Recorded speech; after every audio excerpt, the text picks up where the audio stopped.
Smart world में smart बनने के लिए उपयोग करें स्मार्ट ऑन का। स्मार्ट ऑन जो कि एक एसेस्ड डिवाइस और मोबाइल एप्लीकेशन है जो आपको हेल्प करेगा किसी भी चीज को, करेंसी को आइडेंटिफाई करने में या पढ़ाई में, क्योंकि इसमें लगा है स्मार्ट कैमरा। स्मार्ट कैमरा के साथ साथ इसमें है स्मार्ट आई जो डायग्राम्स, चार्ट्स, ग्राफ्स को समझने में आपकी हेल्प करेगा। इसके डॉक AI फीचर से आप डॉक्यूमेंट्स को 13 भाषाओं में समझ सकते हैं। इसके AI ट्यूटर फीचर से अपने किसी भी सवाल का जवाब जान सकते हैं और इसके स्मार्ट इमेज फीचर से किसी भी व्हाट्सएप इमेज को आप इस पे अपलोड करके उसकी समरी जान सकते हैं। स्मार्ट ऑन डिवाइस को किसी भी आई ग्लास में फिट करके आप इसका लाभ उठा सकते हैं और इसकी एप्लीकेशन का लाभ उठाने के लिए इसके साथ दी गई केबल को अपने एंड्रॉइड फोन में लगाएं। इस डिवाइस को चार्ज करने की भी आवश्यकता नहीं पड़ती क्योंकि ये फोन से ही पावर लेता है। ये डिवाइस अगर आप खरीदना चाहते हैं या इस पे कोई भी सब्सिडी चाहते हैं तो राब्ता करें हमारी सपोर्ट टीम 7016606884 से। स्मार्ट ऑन जो कर दे आपकी लाइफ को फुल ऑन।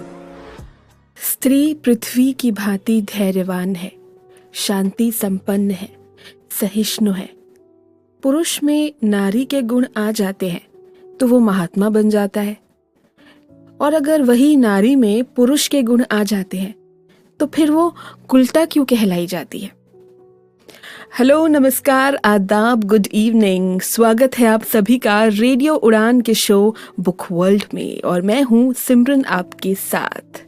मुंशी प्रेमचंद, जिनकी ये चंद लाइनें आपने अभी सुनी, पुराने दौर के वो कहानीकार हैं जिन्होंने 300 से भी ज़्यादा शॉर्ट स्टोरीज, कुछ रेडियो ड्रामे और कई उपन्यास लिखे।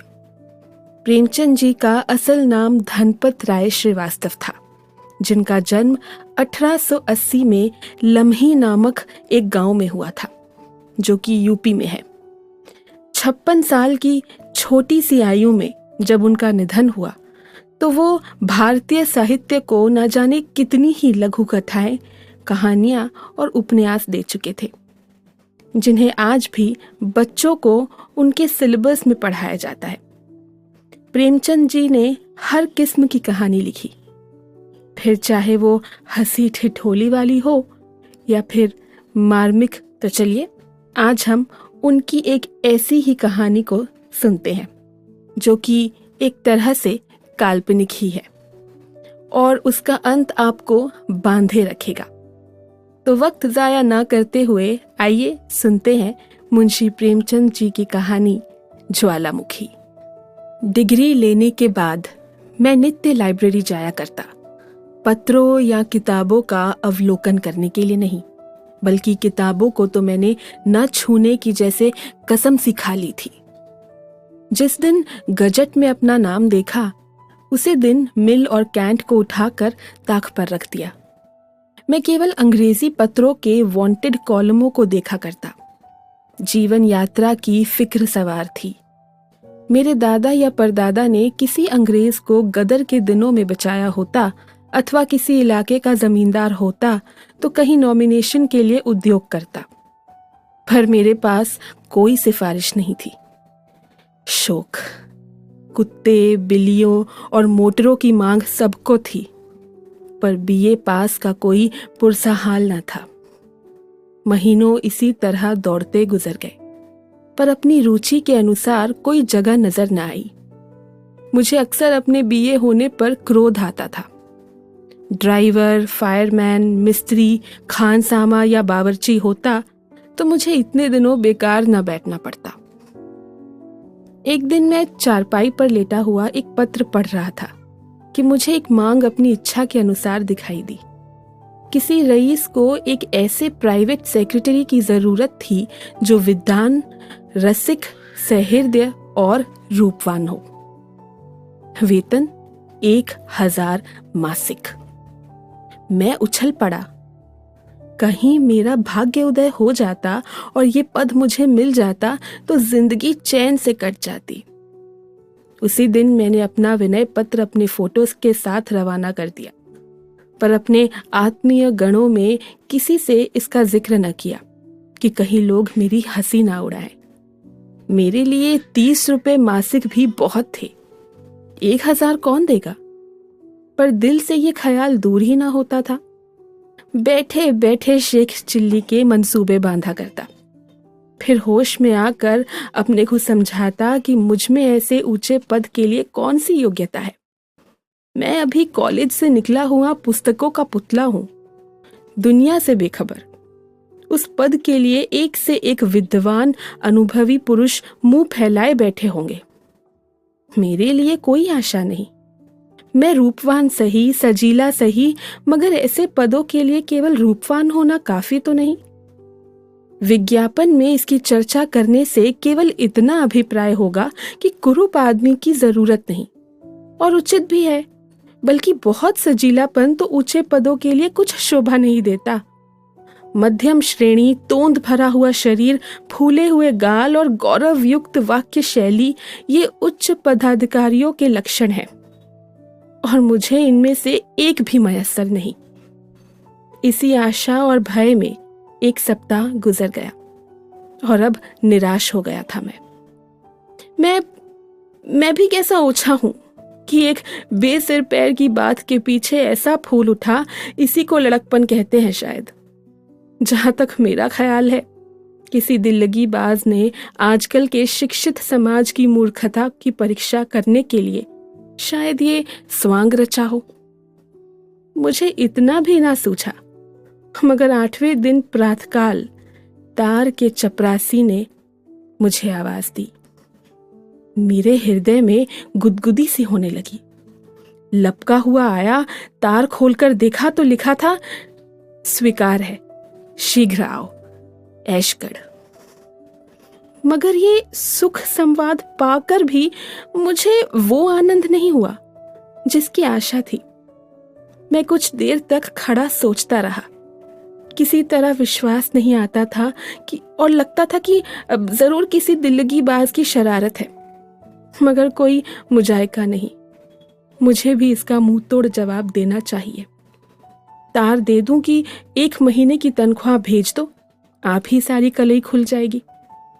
मगर फिर विचार आया कि कहीं वास्तव में नसीब जगा हो तो इस उदंडता से बना बनाया खेल बिगड़ सकता है। चलो, दिल लगी ही सही। जीवन में ये घटना भी स्मरणीय रहेगी। तिलिस्म को खोल ही डालूं, ये निश्चय करके तार द्वारा अपने आने की सूचना दे दी और सीधे रेलवे स्टेशन पर पहुंचा। पूछने पर मालूम हुआ कि ये स्थान दक्षिण की ओर है। टाइम टेबल में उसका वृत्तांत विस्तार के साथ लिखा था। स्थान अतिरमणीय है, पर जलवायु स्वास्थ्यकर नहीं। हाँ, हष्ट पुष्ट नवयुवकों पर उसका असर शीघ्र नहीं होता। दृश्य बहुत मनोरम है, पर जहरीले जानवर बहुत मिलते हैं। यथासाध्य अंधेरी घाटियों में ना जाना चाहिए। ये वृत्तांत पढ़कर उत्सुकता और भी बढ़ी। जहरीले जानवर है तो हुआ करे, कहाँ नहीं है। मैं अंधेरी घाटियों के पास भूलकर भी ना जाऊंगा। आकर सफर का सामान ठीक किया और ईश्वर का नाम लेकर नियत समय पर स्टेशन की तरफ चला, पर अपने आलापी मित्रों से इसका कुछ जिक्र ना किया, क्योंकि मुझे पूरा विश्वास था कि 2 ही 4 दिन में फिर अपना सा मुंह लेकर लौटना पड़ेगा। भाई, अब अगर कोई पानी की बूंद को तरस रहा हो और उसे समंदर मिल जाए तो फिर बात ही क्या। अब नायक के ऐशगढ़ जाते ही क्या हुआ? क्या उसके साथ कोई मजाक हुआ था, या फिर सच में उसके नसीब ने करवट ली थी? Hello and welcome back to, आप सुन रहे हैं रेडियो उड़ान के शो बुक वर्ल्ड को, और मैं हूँ आरजे सिमरन आपके साथ। आज के बुक वर्ल्ड में जो कहानी हम आपको बता रहे हैं वो है मुंशी प्रेमचंद जी की काल्पनिक कथा ज्वालामुखी। जैसे कि अब तक की कहानी में आपने सुना कि हमारी कहानी के नायक, जिसने अभी अभी कॉलेज पास आउट किया था और जिसके शायद 30 रुपए माहवार मिल जाने पर भी वो अत्यधिक खुश हो जाता, उसे पूरे 1000 की नौकरी अपने सामने दिखी थी। हद तो तब हो गई जब उसकी भेजी हुई अर्जी का उसे जवाब भी आ गया, हाँ के रूप में, क्योंकि अब उसके आवेदन को मंजूरी जो मिल गई थी। नायक को ये कोई दिल्लगी मालूम हुई। फिर उसने सोचा कि चलो दिल्लगी ही सही, एक बार जाकर पता तो लगाया जाए कि आखिर माजरा क्या है। अब आगे। गाड़ी पर बैठा तो शाम हो गई थी। कुछ देर तक सिगार और पत्रों से दिल बहलाता रहा। फिर मालूम नहीं कब नींद आ गई। आंखें खुली और खिड़की से बाहर तरफ झांका तो उषा काल का मनोहर दृश्य दिखाई दिया। दोनों ओर हरे वृक्षों से ढकी हुई पर्वत श्रेणियां, उन पर चरती हुई उजली उजली गायें और भेड़ें सूर्य की सुनहरी किरणों में रंगी हुई बहुत सुंदर मालूम होती थी। जी चाहता था कि कहीं मेरी कुटिया भी इन्हीं सुखद पहाड़ियों में होती, जंगलों के फल खाता, झरनों का ताजा पानी पीता और आनंद के गीत गाता। यकायक दृश्य बदला। कहीं उजले उजले पक्षी तैरते थे और कहीं छोटी छोटी डोंगियां निर्बल आत्माओं के सदृश डगमगाती हुई चली जाती थी। ये दृश्य भी बदला। पहाड़ियों के दामन में एक गांव नजर आया, झाड़ियों और वृक्षों से ढका हुआ, मानो शांति और संतोष ने यहाँ अपना निवास स्थान बनाया हो। कहीं बच्चे खेलते थे, कहीं गाय के बछड़े किलोले करते थे। फिर एक घना जंगल मिला। झुंड के झुंड हिरन दिखाई दिए, जो गाड़ी की हाहाकार सुनते ही चौकड़ियां भरते दूर भाग जाते थे। ये सब दृश्य स्वप्न के चित्रों के समान आंखों के सामने आते थे और एक क्षण में गायब हो जाते थे। उनमें एक अवर्णनीय शांतिदायिनी शोभा थी, जिससे हृदय में आकांक्षाओं के आवेग उठने लगते थे। आखिर ऐशगढ़ निकट आया। मैंने बिस्तर संभाला। जरा देर में सिग्नल दिखाई दिया। मेरी छाती धड़कने लगी। गाड़ी रुकी। मैंने उतरकर इधर उधर देखा। कुलियों को पुकारने लगा कि इतने में 2 वर्दी पहने हुए आदमियों ने आकर मुझे सादर सलाम किया और पूछा, आप इस जगह से आ रहे हैं ना? चलिए, मोटर तैयार है। मेरी बाछें खिल गई। अब तक कभी मोटर पर बैठने का सौभाग्य न हुआ था। शान के साथ जा बैठा। मन में बहुत लज्जित था कि ऐसे फटे हाल क्यों आया। अगर जानता कि सचमुच सौभाग्य सूर्य चमका है तो ठाट बाट से आता। खैर, मोटर चली। दोनों तरफ मौलसरी के सघन वृक्ष थे। सड़क पर लाल वजरी बिछी हुई थी। सड़क हरे भरे मैदान में किसी सुरम्य जलधार के सदृश बल खाती चली गई थी। 10 मिनट भी न गुजरे होंगे कि सामने एक शांतिमय सागर दिखाई दिया। सागर के उस पार पहाड़ी पर एक विशाल भवन बना हुआ था। भवन अभिमान से सिर उठाए हुए था। सागर संतोष से नीचे लेटा हुआ। सारा दृश्य काव्य, श्रृंगार और अमोद से भरा हुआ था। हम सदर दरवाजे पर पहुंचे। कई आदमियों ने दौड़कर मेरा स्वागत किया। इनमें एक शौकीन मुंशी जी थे, जो बाल सवारे, आंखों में सुरमा लगाए मेरे सामने आए। मेरे लिए जो कमरा सजाया गया था, उसके द्वार पर मुझे पहुंचाकर बोले, सरकार ने फरमाया है इस समय आप आराम करें, संध्या समय मुलाकात कीजिएगा। मुझे अब तक इसकी कुछ खबर न थी कि ये सरकार कौन है। ना मुझे किसी से पूछने का साहस हुआ, क्योंकि अपने स्वामी के नाम तक से अनभिज्ञ होने का परिचय नहीं देना चाहता था मैं। मगर इसमें कोई संदेह नहीं कि मेरा स्वामी बड़ा सज्जन मनुष्य था। मुझे इतने आदर सत्कार की कदापि आशा न थी।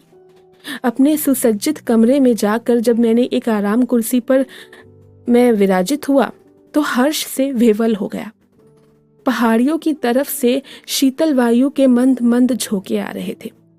सामने छज्जा था, नीचे झील थी, सांप के केचुल के सदृश प्रकाश से पूर्ण, और मैं, जिसे भाग्य देवी ने सदैव अपना सौतेला लड़का समझा था, इस समय जीवन में पहली बार निर्विघ्न आनंद का सुख उठा रहा था।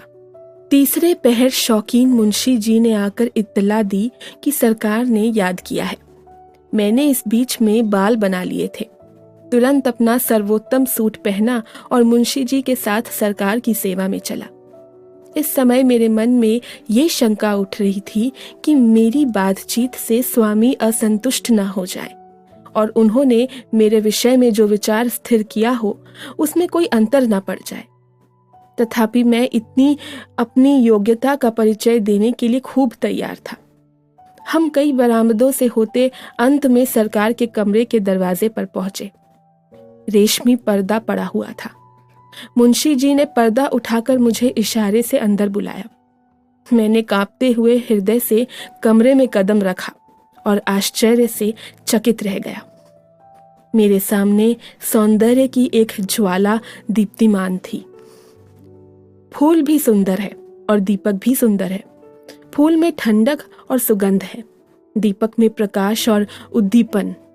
फूल पर भ्रमर उड़ उड़ कर उसका रस लेता है, दीपक में पतंग जलकर राख हो जाती है।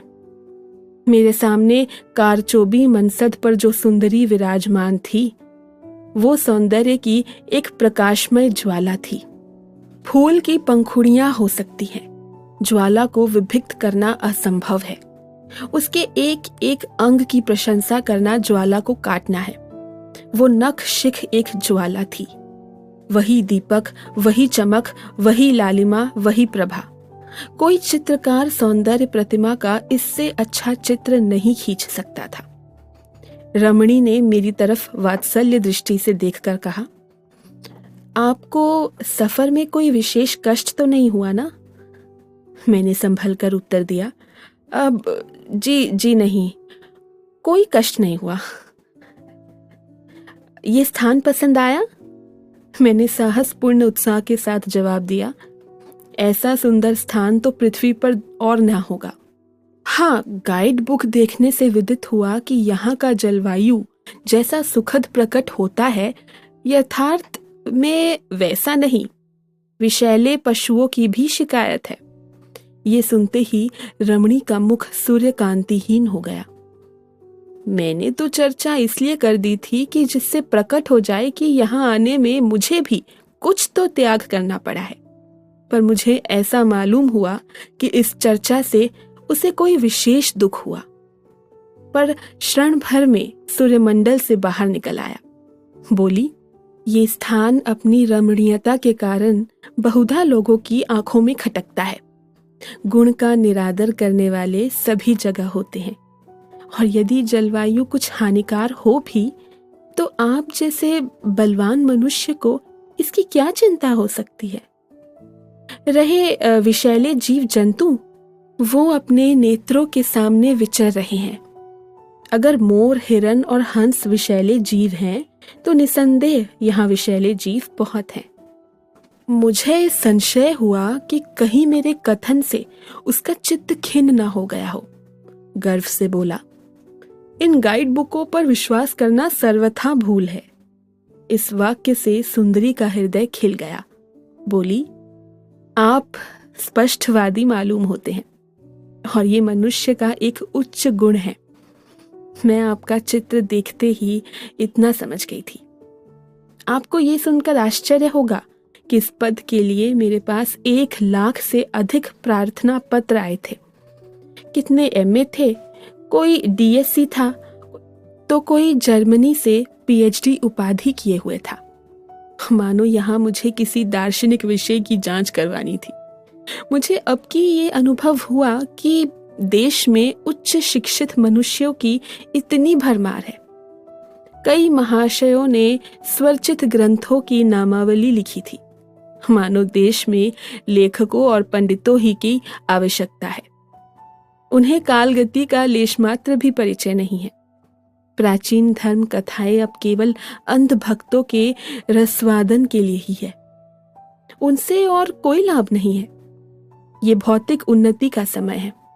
आजकल लोग भौतिक सुख पर अपने प्राण अर्पण कर देते हैं। कितने ही लोगों ने अपने चित्र भी भेजे थे। कैसी कैसी विचित्र मूर्तियां थी, जिन्हें देखकर घंटों हंसिए। मैंने उन सभी को एक बड़े से एल्बम में लगा लिया है और अवकाश मिलने पर जब हंसने का मन होता है तो उन्हें देखा करती हूँ। मैं उस विद्या को रोग समझती हूँ जो मनुष्य को बनमानुष बना दे। आपका चित्र देखते ही आंखें मुग्ध हो गई। तत्क्षण आपको बुलाने का तार दे दिया। मालूम नहीं क्यों अपने गुण स्वभाव की प्रशंसा की अपेक्षा हम अपने ब्राह्म्य गुणों की प्रशंसा से अधिक संतुष्ट होते हैं, और एक सुंदरी के मुख से तो वो चलते हुए जादू के समान है। बोला, यथासाध्य आपको मुझसे असंतुष्ट होने का अवसर ना मिलेगा। भाई, अब तक की कहानी तो सच में हमारे नायक के लिए एक सपना ही थी जो अब सच हो चुका था। Hello and welcome back to radio Udaan. आप सुन रहे हैं बुक वर्ल्ड, मेरी यानी आरजे सिमरन की आवाज में। आज की कहानी है हमारी मुंशी प्रेमचंद जी की लिखी काल्पनिक कथा ज्वालामुखी, जिसका अंत मैं जैसे कि पहले भी बता चुकी हूँ, जिसका जो क्लाइमेक्स है, जो अंत है, वो कुछ ऐसा है जो आपकी कल्पना से कई ज़्यादा अलग है। अब क्लाइमेक्स तक जानने के लिए तो आपको हमारे साथ बने रहना होगा। तो आइए सुनते हैं कुछ बातें जो मुंशी प्रेमचंद जी की जीवन से जुड़ी हैं। मुंशी प्रेमचंद ने अपने 16 साल दे दिए भारतीय साहित्य को, पर हैरत है कि उनकी दुनिया में प्रसिद्धि भी उनकी दुनिया से चले जाने के बाद हुई। यहाँ तक कि अपनी लेखनियों को लेकर वो इतने ईमानदार थे कि एक बार उन्होंने लिखा था कि मैं एक मजदूर हूँ, जिस दिन कुछ लिख ना लूं उस दिन मुझे रोटी खाने का कोई हक नहीं। आपको बता दें कि प्रेमचंद जी की रचनाएं कई अन्य भाषाओं में जैसे उर्दू और रशियन में भी प्रकाशित हुई, और आज हम सुन रहे हैं उनकी कुछ चुनिंदा कहानियों में से एक, ज्वालामुखी, जहां आपने अब तक सुना कि हमारे नायक को अपनी मनपसंद नौकरी मिल चुकी थी, और जहां उनकी मुलाकात मालिक के रूप में एक ऐसी सुंदरी से हुई जिसकी खूबसूरती पर वो जैसे मुग्ध हो चुका था। अब आगे। सुंदरी ने मेरी ओर प्रशंसापूर्ण नेत्रों से देखकर कहा, इसका मुझे पहले ही से विश्वास है। आइए अब कुछ काम की बातें हो जाए। इस घर को आप अपना ही समझिए और संकोच छोड़कर आनंद से रहिए। मेरे भक्तों की संख्या बहुत है, वो संसार के प्रत्येक भाग में उपस्थित हैं और बहुधा मुझसे अनेक प्रकार की जिज्ञासा किया करते हैं। उन सब को मैं आपके सुपुर्द करती हूँ। आपको उनमें भिन्न भिन्न स्वभाव के मनुष्य मिलेंगे। कोई मुझसे सहायता मांगता है, कोई मेरी निंदा करता है, कोई सराहता है, कोई गालियां देता है। इन सब प्राणियों को संतुष्ट करना अब आपका काम है। देखिए, आज के पत्रों का ढेर है। एक महाशय कहते हैं, बहुत दिन हुए आपकी प्रेरणा से मैं अपने बड़े भाई की मृत्यु के बाद उनकी संपत्ति का अधिकारी बन बैठा था। अब उनका पुत्र वयस प्राप्त कर चुका है और मुझसे अपने पिता की जायदाद लौटाना चाहता है। इतने दिनों तक उस संपत्ति का उपभोग करने के पश्चात अब उसका हाथ से निकलना अखर रहा है। आपकी इस विषय में क्या सहमति है? इनको उत्तर दीजिए कि इस समय कूटनीति से काम लो, अपने भतीजे को कपट प्रेम से मिला लो, और जब वो निशंक हो जाए तो उससे एक सादे स्टैंप पर अपना हस्ताक्षर करवा लो। इसके पीछे पटवारी और अन्य कर्मचारियों की मदद से इसी स्टैंप पर जायदाद का बैनामा लिखा लो।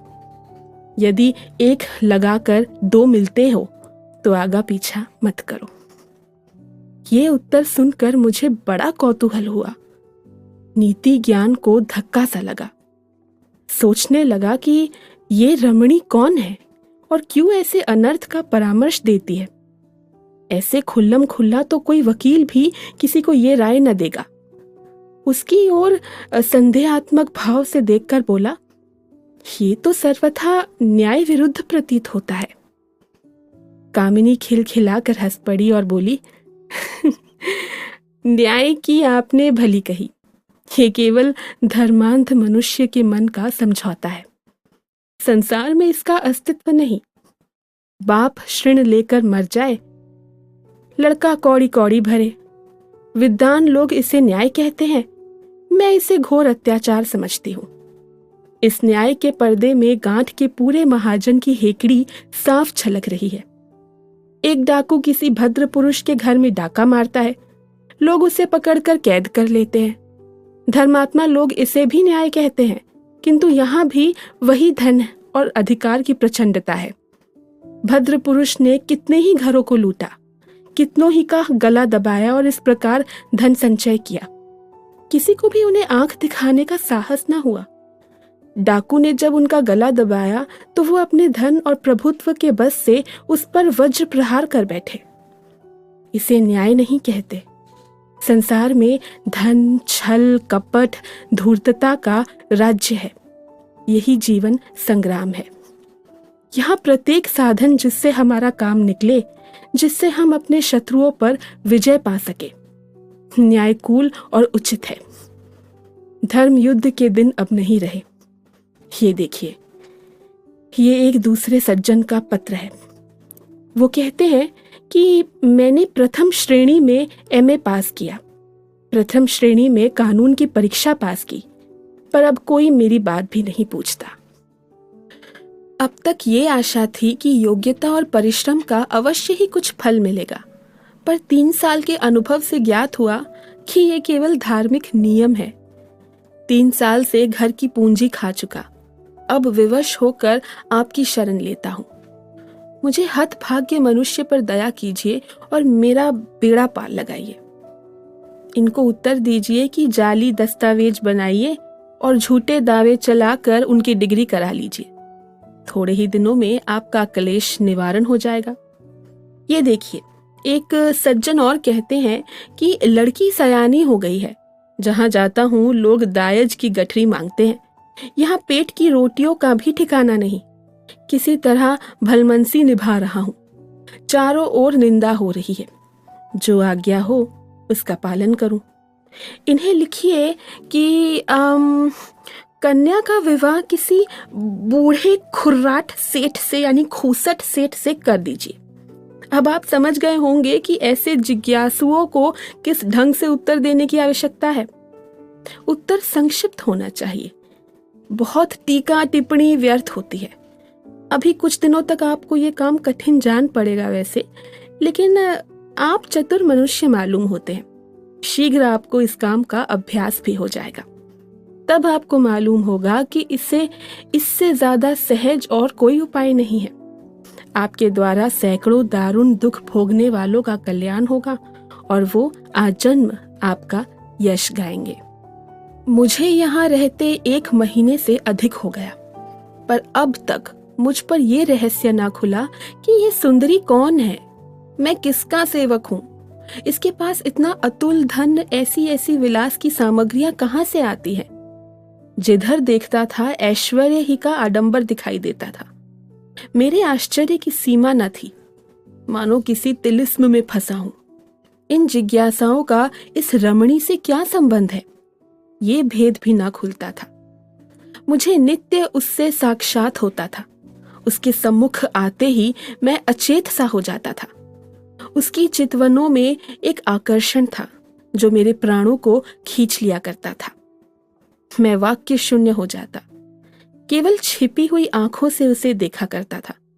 पर मुझे उसकी मृदुल मुस्कान और रसमयी आलोचनाओं तथा मधुर काव्यमय भावों में प्रेमानंद की जगह एक प्रबल मानसिक अशांति का अनुभव होता था। उसकी चितवने केवल हृदय को बाणों के समान छेदती थी। उसके कटाक्ष चित्त को व्यस्त करते थे। शिकारी अपने शिकार को खिलाने में जो आनंद पाता है, वही उस परम सुंदरी को मेरी प्रेमातुरता में प्राप्त होता था। वो एक सौंदर्य ज्वाला थी, जलाने के सिवाय और क्या कर सकती थी। तिस पर मैं पतंग की भांति उस ज्वाला पर अपने को समर्पण करना चाहता था। यही आकांक्षा होती कि उन पद कमलों पर सिर रखकर प्राण दे दूं। ये केवल उपासक की भक्ति थी, काम और वासनाओं से शून्य। कभी कभी वो संध्या के समय अपने मोटर बोट पर बैठकर सागर की सैर करती तो ऐसा जान पड़ता मानो चंद्रमा आकाश लालिमा में तैर रहा है। मुझे इस दृश्य में सुख प्राप्त होता था। मुझे अब अपने नियत कार्यों में खूब अभ्यास हो गया था। मेरे पास प्रतिदिन पत्रों का पोथा पहुंच जाता था। मालूम नहीं किस डाक से आता था। लिफाफों पर कोई मोहर न होती थी।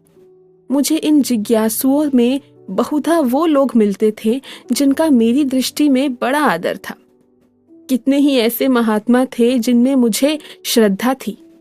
बड़े बड़े विद्वान लेखक और अध्यापक, बड़े बड़े ऐश्वर्यवान रईस, यहाँ तक कि कितने ही धर्म के आचार्य नित्य अपनी राम कहानी सुनाते थे। उनकी दशा अत्यंत करुणाजनक थी।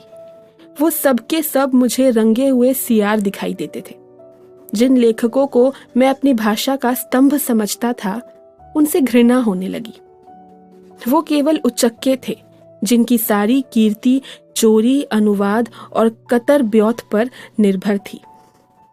जिन धर्म के आचार्यों को मैं पूज्य समझता था, वो स्वार्थ, तृष्णा और घोर नीचता के दलदल में फंसे हुए दिखाई देते थे। मुझे धीरे धीरे ये अनुभव हो रहा था कि संसार की उत्पत्ति से अब तक लाखों शताब्दियां बीत जाने पर भी मनुष्य वैसा ही क्रूर, वैसा ही वासनाओं का गुलाम बना हुआ है। बल्कि उस समय के लोग सरल प्रकृति के कारण इतने कुटिल, दुराग्रहों में इतने चालाक न होते थे। एक दिन संध्या समय उस रमणी ने मुझे बुलाया। मैं अपने घमंड में ये समझता था कि मेरे बांकपन का कुछ ना कुछ असर तो उस पर भी होता है। अपना सर्वोत्तम सूट पहना, बाल सवारे और विरक्त भाव से जाकर बैठ गया। यदि वो मुझे अपना शिकार बनाकर खेलती थी तो मैं भी शिकार बनकर उसे खिलाना चाहता था। भाई, अब ये पढ़कर और सुनकर तो ऐसा लगता है कि हमारे नायक साहब काफी हद तक इस बात की तैयारी कर चुके थे कि आज उन्हें उस रमणी को अपने दिल की बात कह देनी है। बहुत मुमकिन था कि ये मेल हो जाता, पर क्या इसका होना सही था? जीवन का एकदम से अर्श से लेकर फर्श पर पहुंच जाना किसी को भी अहंकारी बना सकता है, और हमारे नायक के साथ भी यही हुआ था। अब क्योंकि मैंने कहानी पूरी पढ़ी है तो मैं इतना तो आपको बता सकती हूँ कि इसका अंत आपकी और हम सब की सोच से काफी परे है। पर अभी के लिए ना इस सोच पर थोड़ी देर के लिए ताला लगाते हैं। बुक वर्ल्ड के बारे में आपको बता दूं तो ये शो आप एवरी वेडनेसडे रात 9 बजे सुन सकते हैं। कभी ऐसा हो कि आपके दिमाग से उतर जाए या आप कहीं बिजी हो जाए और ये शो आपसे मिस हो जाए, तो इसकी कहानी को मिस ना करते हुए अब आप इसका रिपीट अगले दिन यानी थर्सडे शाम 4 बजे दोबारा से सुन सकते हैं। Only and only on radio उड़ान, अ फ्लाइट ऑफ लाइफ पर। आज की बुक वर्ल्ड की कहानी में आपने सुना कि किस तरह हमारी कहानी के नायक को एक ऐसी नौकरी से बुलावा आता है जिसके बारे में उन्होंने कभी सपने में भी नहीं सोचा था। ये जानकर उसे और भी ज्यादा ताज्जुब होता है कि इतनी बढ़िया नौकरी के लिए और कुछ नहीं बल्कि सिर्फ उसके रूपवान होने की जरूरत थी, जो हमारा नायक पहले से ही था और जिसके बलबूते उसकी अर्जी को मंजूर किया गया था। ऐशगढ़ जाते ही हमारे नायक को वो जगह जैसे भा गई। उसे एक हवेली में ले जाया गया जहां उसकी मुलाकात उसकी मालकिन, जिसे हम कामिनी कहेंगे, उससे होती है, जो सुंदरता और खूबसूरती का जीता जागता उदाहरण थी। और वो उसकी सुंदरता से इतना मंत्रमुग्ध हो चुका था कि नायक को वहां काम करते करते महीना भर बीत गया, इसका पता ही नहीं चला कि इतने में एक शाम उसे खबर मिलती है कि कामिनी ने उसे याद किया है। हमारे नायक की तो जैसे बाँछें खिल गई थी। वो सज धज कर उसे अपने दिल की बात कहने के लिए उसके पास पहुंचता है। भाई, अच्छी नौकरी, अच्छा वेतन, प्रकृति से जुड़ा शहर और एक खूबसूरत सा जीवन साथी। एक आम इंसान को भला इससे बढ़कर और किस चीज की अपेक्षा हो सकती है। हमारे नायक को तो मानो ऐसा लगा जैसे उसका जीवन सफल हो गया है। पर वो कहते हैं ना कि हर कहानी में ट्विस्ट तो जरूर आता है, और अगर ट्विस्ट ना हो तो वो कहानी कैसी। इसी के साथ हम इस कहानी के एक भाग को यहाँ खत्म करते हैं, और इसका अगला और आखिरी भाग आप अगले वेडनेसडे रात 9 बजे सुन सकते हैं। अब ज्यादा कुछ तो नहीं, पर इतना जरूर कहूंगी कि इस कहानी में जो जैसा दिख रहा है वो वैसा है नहीं, और इसका अंत वो तो बिल्कुल ही सोच से परे होने वाला है। तो चलिए, इसी के साथ अब आपसे अलविदा लेते हैं। मैं आरजे सिमरन मिलती हूँ आपसे बुक वर्ल्ड में अगले वेडनेसडे, एक नई तो नहीं लेकिन इसी कहानी का क्लाइमैक्स लेकर, ठीक रात 9 बजे। तब तक आप कहीं मत जाइएगा। दुनिया तमाम की अपडेट्स के लिए सुनते रहिए